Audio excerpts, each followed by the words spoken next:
मिल नहीं पा रही।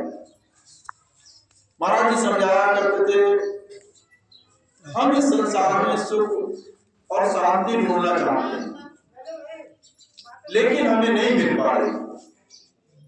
क्यों? हम परेशान हैं।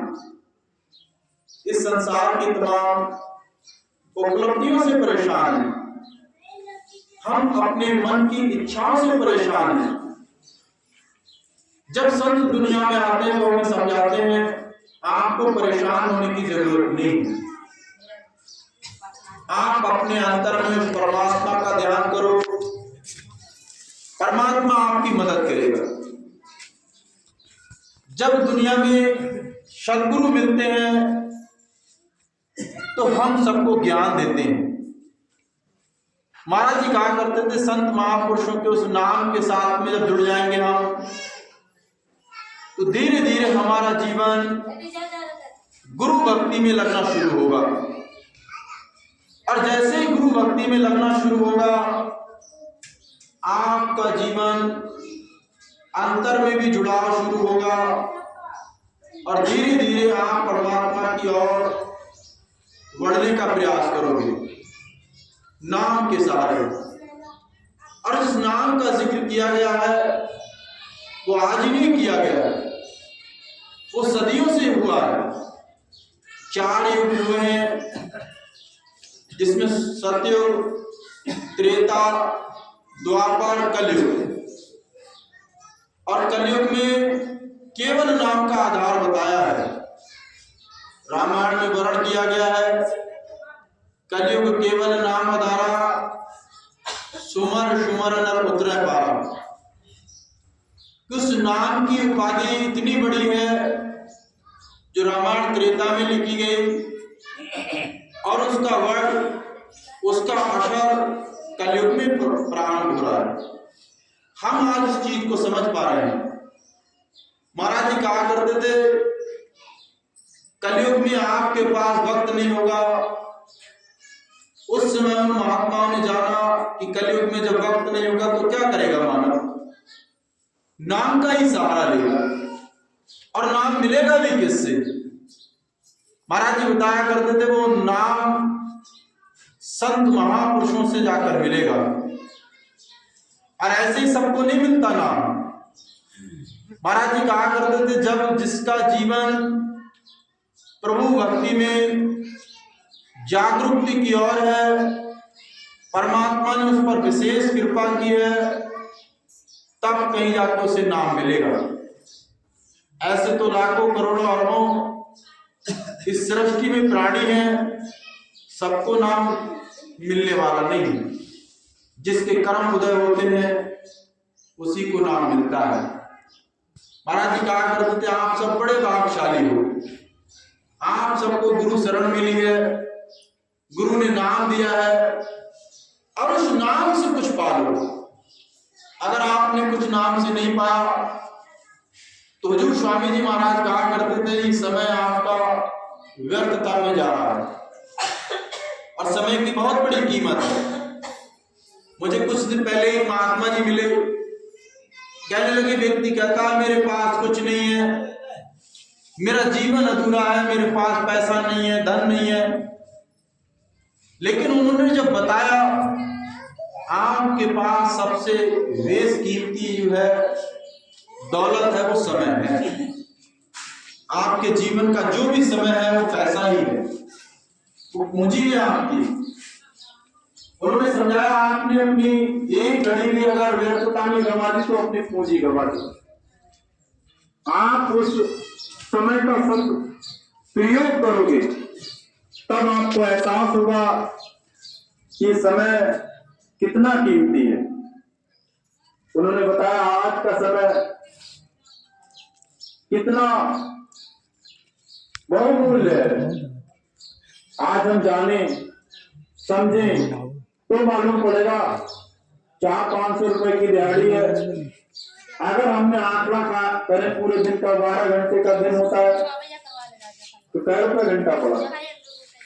उन्होंने बताया कि एक एक घड़ी आपकी पैसे की है, आप इसे व्यर्थता में न लगाओ। समय आपके पास है, और उस समय का सदप्रयोग कीजिए। क्या सदप्रयोग कीजिए? उन्होंने बताया कि काम काज करते समय भी उस परमात्मा की याद बनानी चाहिए। अगर आपने परमात्मा की याद नहीं बनाई तो केवल सांसारिक रूप से आपने अपना जीवन यापन किया है। जो भी काम किया आपने संसार में वो केवल यही का यही रह जाएगा। महाराज जी समझाया करते थे, जितना धन आपने कमाया वो आपके साथ नहीं जाने वाला। हुजूर स्वामी जी महाराज कहा करते थे, धन और निर्धन दोनों ही परमात्मा के वक्त है, दोनों ही परमात्मा के भेजे हैं, लेकिन फर्क इतना है किसने कितना परमात्मा को अपने अंतर में देखने का प्रयास किया है। अगर आपने उस मालिक को अंतर में ध्यान साधना के तहत देखना चाहा तो मालिक की बहुत विशेष कृपा होगी। जिसे आप दुनिया में ढूंढते फिर रहे हो वो तो आपके अंतर में बैठा हुआ है, आपको कहीं जाने की जरूरत नहीं है। और हुजूर स्वामी जी महाराज कहा करते थे, परमात्मा सेवा भाव से मिलता है। आपके अंदर सेवा भाव नहीं है, कुछ भी कर लीजिए आप, चाहे कितने भी उपवास रख लीजिए, आपके अंदर जब सेवा भाव नहीं है, प्रेम नहीं है, तो कितना भी जतन करो परमात्मा आपके अंतर में ऐसे आने वाला नहीं है। वो प्रेम का मौका है। और मीराबाई ने कहा भी है, जिन प्रेम किया तिन प्रभु पाया। कि जो इंसान प्रेम करता है वही परमात्मा होगा। आज मैं सुबह एक सत्संग सुन रहा था महाराज जी का। महाराज जी ने बहुत ही अद्भुत चीज समझाई और वो रोम रोम में शर्माने वाली है। उन्होंने कहा, इंसान इस दुनिया में सोचता है मैं आया क्यों हूं, मुझे करना क्या चाहिए। महाराज जी समझा रहे हैं कि आपको जो मानव चूल्हा मिला है ये हीरा ही नहीं है, इसे आप ऐसे ही गंवा रहे हो। जिसको पाने के लिए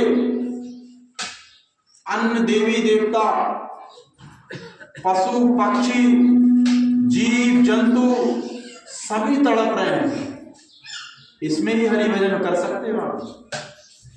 आपने अगर हरि भजन नहीं किया तो सारा खेल समाप्त हो जाएगा। और कितना खेल समाप्त होगा ये आप समझ नहीं सकते। उस दिन समझोगे जिस दिन आपकी गाड़ी थक चुकी होगी, जाने वाली होगी, तब आप कहीं समझोगे।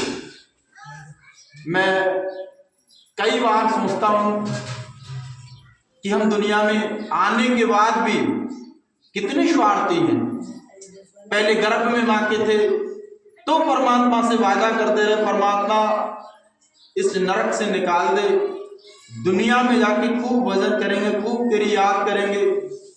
लेकिन हम तो संसार में आके स्वार्थी बन गए, हमने वो वादा सब भूल गए।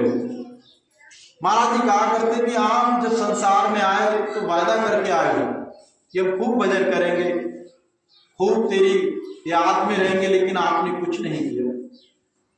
हुजूर स्वामी जी महाराज समझाया करते, आपको वादा भूल गए, आपको याद करनी है, मालिक का ध्यान करना है, मालिक के बनाए जीव जंतुओं मानव से हित करना है, प्रेम करना है। मैं एक वीडियो सुन रहा था, बहुत ही अति प्यारा था। अपने माता पिता को लोग तंग करते हैं, माता पिता को लोग तंग करते हैं, परेशान करते हैं, लेकिन प्रभु को पाने के लिए मंदिर भी जाते हैं। समझाया महात्मा जी ने, आप मंदिर में जाओगे, माता पिता को तंग किया, परमात्मा आपकी पूजा अर्चना से क्या खुश होगा, प्रसन्न होगा।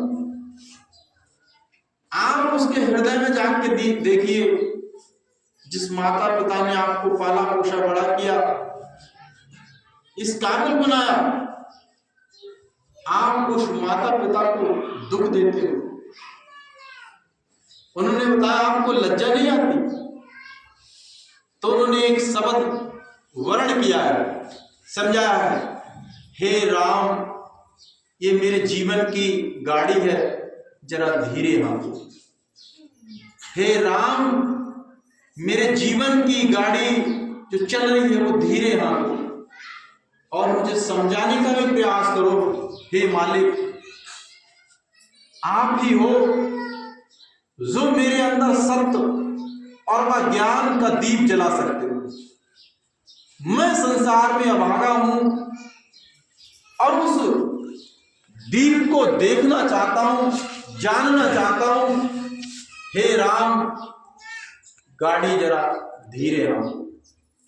हे प्रभु, जो मेरे जीवन की गाड़ी है वो तेरे ही हाथ है, हमारा बाकी कुछ नहीं।